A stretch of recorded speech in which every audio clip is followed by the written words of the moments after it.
Namaste devotees. Today it is Amavasya. The speciality of this Amavasya is that this Amavasya has come on Dhanurmasa. So I have chanted a very powerful Lord Hanuman mantra. This mantra is told by Vibhishana Maharaja. By listening to this powerful mantra today for 108 times each in the morning and evening, negative energies will not come near devotees. All sorrows will be destroyed and Navagraha doshas will be mitigated. Before listening to the mantra, if you are new to the channel, subscribe the channel, press the nearby bell icon and select all options. Also comment as Om Ham Hanumataye Namaha.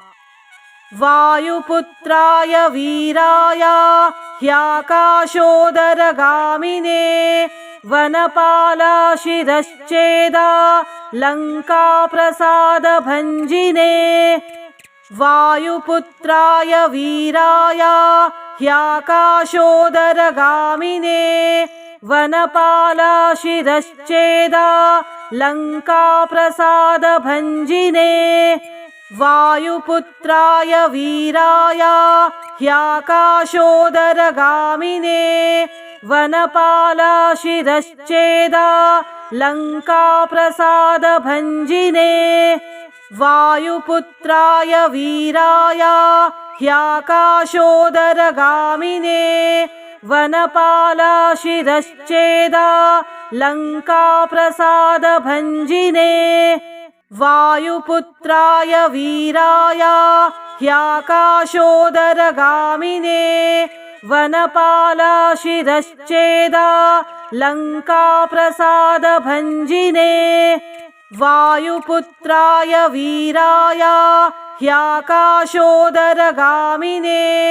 वनपालाशिरश्चेदा लङ्काप्रसादभञ्जिने वायुपुत्राय वीराय ह्याकाशोदरगामिने वनपालाशिरश्चेदा लङ्काप्रसादभञ्जिने वायुपुत्राय वीराय ह्याकाशोदरगामिने वनपालाशिरश्चेदा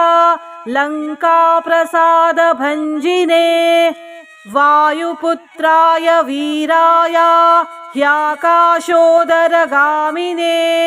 वनपालाशिरश्चेदा लङ्काप्रसादभञ्जिने वायुपुत्राय वीराय ह्याकाशोदरगामिने वनपालाशिरश्चेदा लङ्काप्रसादभञ्जिने वायुपुत्राय वीराय ह्याकाशोदरगामिने वनपालाशिरश्चेदा लङ्काप्रसादभञ्जिने वायुपुत्राय वीराय ह्याकाशोदरगामिने वनपालाशिरश्चेदा लङ्काप्रसादभञ्जिने वायुपुत्राय वीराय ह्याकाशोदरगामिने वनपालाशिरश्चेदा लङ्काप्रसादभञ्जिने वायुपुत्राय वीराय ह्याकाशोदरगामिने वनपालाशिरश्चेदा लङ्काप्रसादभञ्जिने वायुपुत्राय वीराय ह्याकाशोदरगामिने वनपालाशिरश्चेदा लङ्काप्रसादभञ्जिने वायुपुत्राय वीराय ह्याकाशोदरगामिने वनपालाशिरश्चेदा लङ्काप्रसादभञ्जिने वायुपुत्राय वीराय ह्याकाशोदरगामिने वनपालाशिरश्चेदा लङ्काप्रसादभञ्जिने वायुपुत्राय वीराय ह्याकाशोदरगामिने वनपालाशिरश्चेदा लङ्काप्रसादभञ्जिने वायुपुत्राय वीराय ह्याकाशोदरगामिने वनपालशिरश्चेदा लङ्काप्रसादभञ्जिने वायुपुत्राय वीराय ह्याकाशोदरगामिने वनपालशिरश्चेदा लङ्काप्रसादभञ्जिने वायुपुत्राय वीराय ह्याकाशोदरगामिने वनपालशिरश्चेदा लङ्काप्रसादभञ्जिने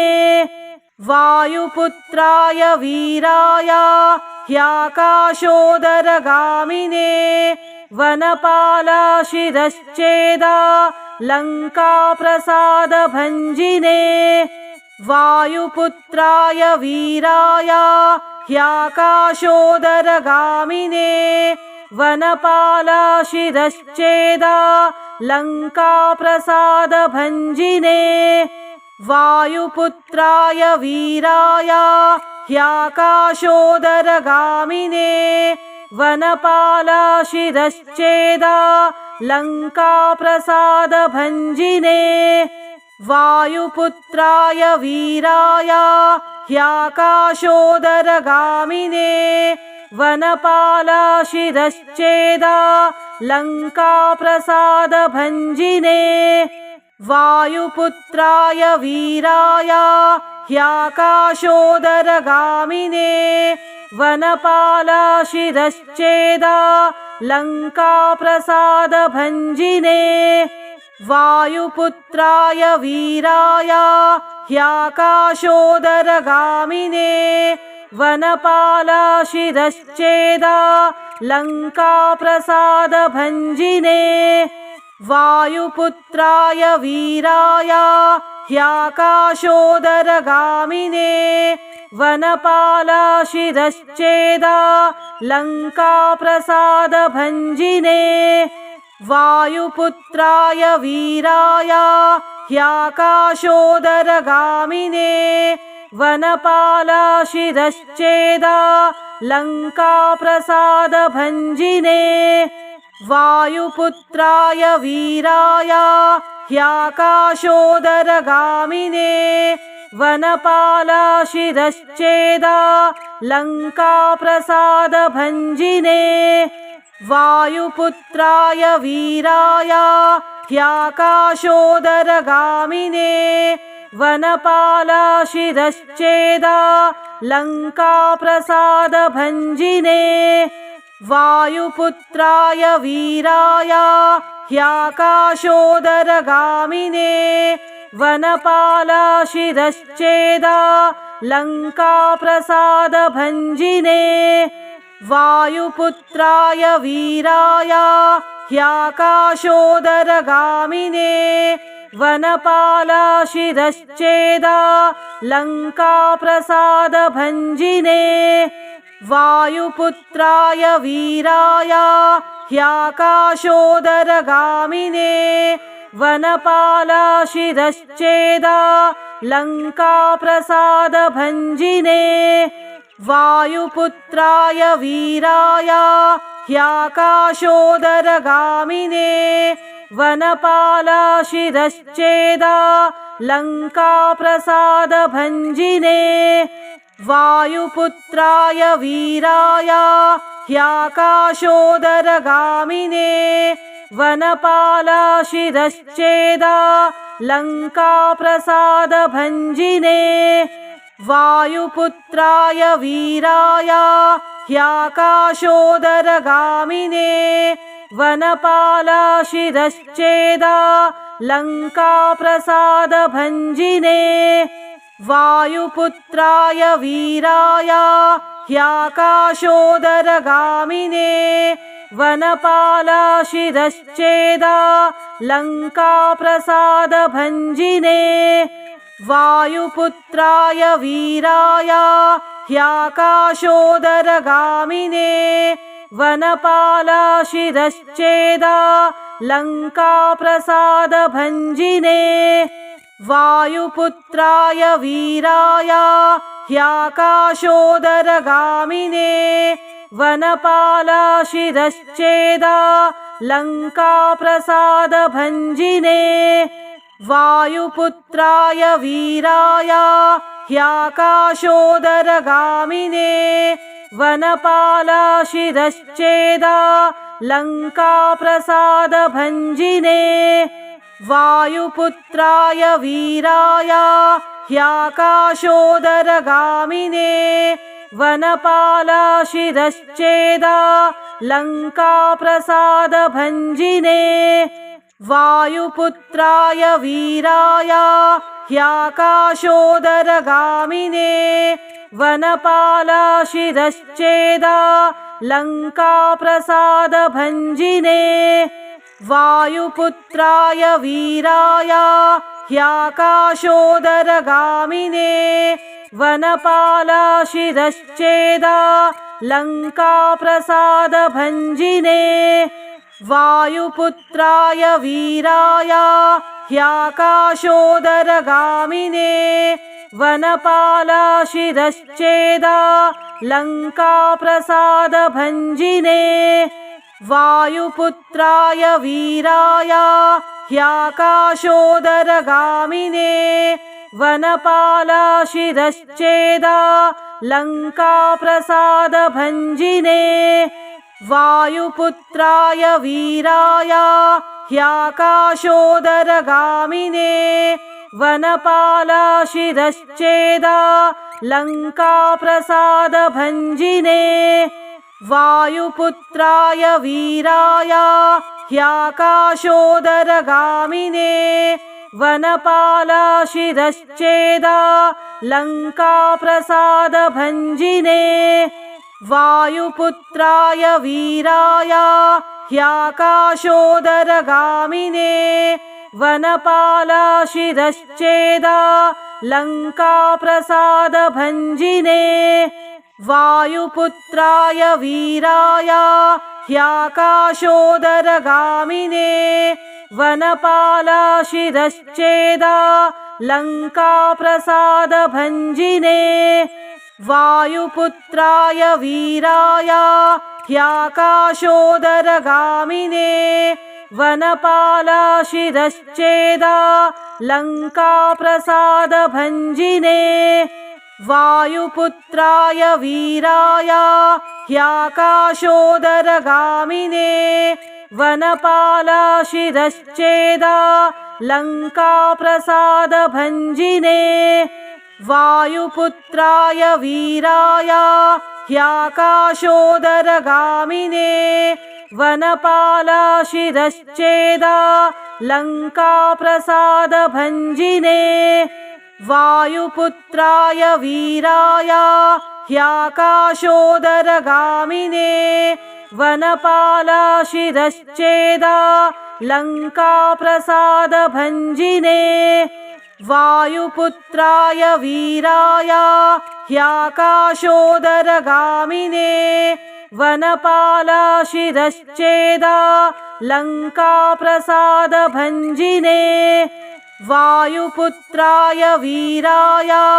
ह्याकाशोदरगामिने वनपालशिरश्चेदा लङ्काप्रसादभञ्जिने वायुपुत्राय वीराय ह्याकाशोदरगामिने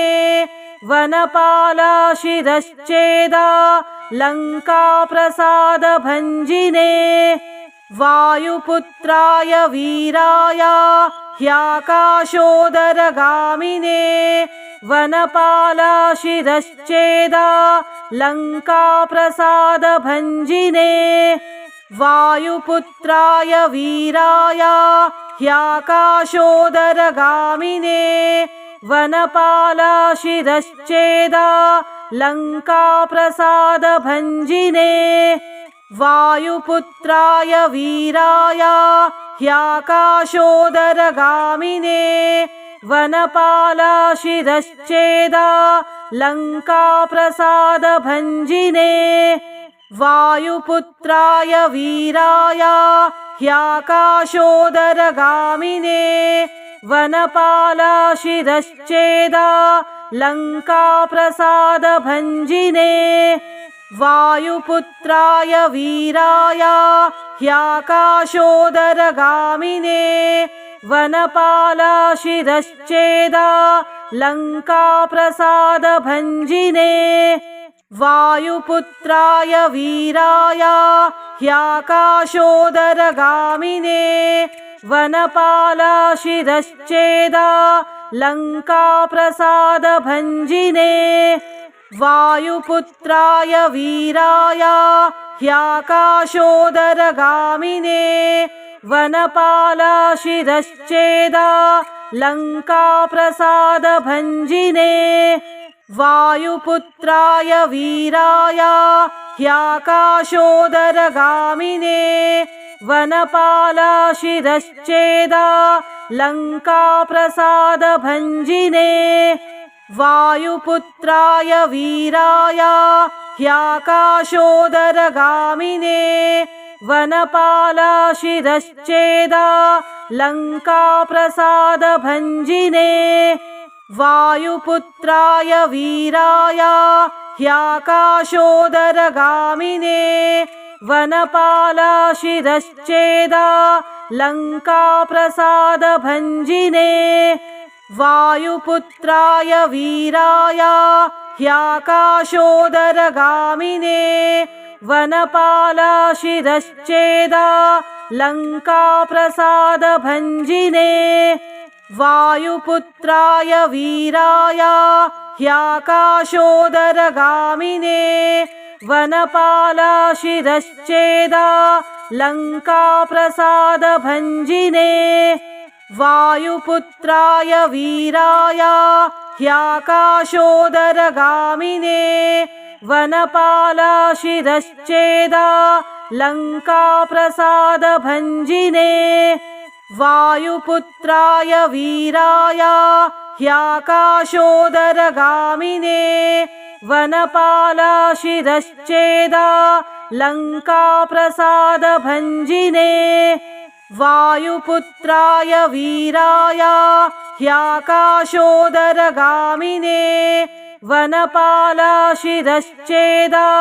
लङ्काप्रसादभञ्जिने वायुपुत्राय वीराय ह्याकाशोदरगामिने वनपालशिरश्चेदा लङ्काप्रसादभञ्जिने वायुपुत्राय वीराय ह्याकाशोदरगामिने वनपालशिरश्चेदा लङ्काप्रसादभञ्जिने वायुपुत्राय वीराय ह्याकाशोदरगामिने वनपालशिरश्चेदा लङ्काप्रसादभञ्जिने वायुपुत्राय वीराय ह्याकाशोदरगामिने वनपालशिरश्चेदा लङ्काप्रसादभञ्जिने वायुपुत्राय वीराय ह्याकाशोदरगामिने वनपालशिरश्चेदा लङ्काप्रसादभञ्जिने वायुपुत्राय वीराय ह्याकाशोदरगामिने वनपालशिरश्चेदा लङ्काप्रसादभञ्जिने वायुपुत्राय वीराय ह्याकाशोदरगामिने वनपालशिरश्चेदा लङ्काप्रसादभञ्जिने वायुपुत्राय वीराय ह्याकाशोदरगामिने वनपालशिरश्चेदा लङ्काप्रसादभञ्जिने वायुपुत्राय वीराय ह्याकाशोदरगामिने वनपालशिरश्चेदा लङ्काप्रसादभञ्जिने वायुपुत्राय वीराय ह्याकाशोदरगामिने वनपालाशिरश्चेदा लङ्काप्रसादभञ्जिने वायुपुत्राय वीराय ह्याकाशोदरगामिने वनपालाशिरश्चेदा लङ्काप्रसादभञ्जिने वायुपुत्राय वीराय ह्याकाशोदरगामिने वनपालाशिरश्चेदा लङ्काप्रसादभञ्जिने वायुपुत्राय वीराय ह्याकाशोदरगामिने वनपालाशिरश्चेदा लङ्काप्रसादभञ्जिने वायुपुत्राय वीराय ह्याकाशोदरगामिने वनपालाशिरश्चेदा लङ्काप्रसादभञ्जिने वायुपुत्राय वीराय ह्याकाशोदरगामिने वनपालाशिरश्चेदा लङ्काप्रसादभञ्जिने वायुपुत्राय वीराय ह्याकाशोदरगामिने वनपालाशिरश्चेदा लङ्काप्रसादभञ्जिने वायुपुत्राय वीराय ह्याकाशोदरगामिने वनपालाशिरश्चेदा लङ्काप्रसादभञ्जिने वायुपुत्राय वीराय ह्याकाशोदरगामिने वनपालाशिरश्चेदा लङ्काप्रसादभञ्जिने वायुपुत्राय वीराय ह्याकाशोदरगामिने वनपालाशिरश्चेदा लङ्काप्रसादभञ्जिने वायुपुत्राय वीराय ह्याकाशोदरगामिने वनपालाशिरश्चेदा लङ्काप्रसादभञ्जिने वायुपुत्राय वीराय ह्याकाशोदरगामिने वनपालाशिरश्चेदा लङ्काप्रसादभञ्जिने वायुपुत्राय वीराय ह्याकाशोदरगामिने वनपालाशिरश्चेदा लङ्काप्रसादभञ्जिने वायुपुत्राय वीराय ह्याकाशोदरगामिने वनपालाशिरश्चेदा लङ्काप्रसादभञ्जिने वायुपुत्राय वीराय ह्याकाशोदरगामिने वनपालाशिरश्चेदा लङ्काप्रसादभञ्जिने वायुपुत्राय वीराय ह्याकाशोदरगामिने वनपालाशिरश्चेदा लङ्काप्रसादभञ्जिने वायुपुत्राय वीराय ह्याकाशोदरगामिने वनपालाशिरश्चेदा लङ्काप्रसादभञ्जिने वायुपुत्राय वीराय ह्याकाशोदरगामिने वनपालाशिरश्चेदा लङ्काप्रसादभञ्जिने वायुपुत्राय वीराय ह्याकाशोदरगामिने वनपालाशिरश्चेदा लङ्काप्रसादभञ्जिने वायुपुत्राय वीराय ह्याकाशोदरगामिने वनपालाशिरश्चेदा लङ्काप्रसादभञ्जिने वायुपुत्राय वीराय ह्याकाशोदरगामिने वनपालाशिरश्चेदा लङ्काप्रसादभञ्जिने वायुपुत्राय वीराय ह्याकाशोदरगामिने वनपालाशिरश्चेदा लङ्काप्रसादभञ्जिने वायुपुत्राय वीराय ह्याकाशोदरगामिने वनपालाशिरश्चेदा लङ्काप्रसादभञ्जिने वायुपुत्राय वीराय ह्याकाशोदरगामिने वनपालाशिरश्चेदा लङ्काप्रसादभञ्जिने वायुपुत्राय वीराय ह्याकाशोदरगामिने वनपालाशिरश्चेदा लङ्काप्रसादभञ्जिने वायुपुत्राय वीराय ह्याकाशोदरगामिने वनपालाशिरश्चेदा लङ्काप्रसादभञ्जिने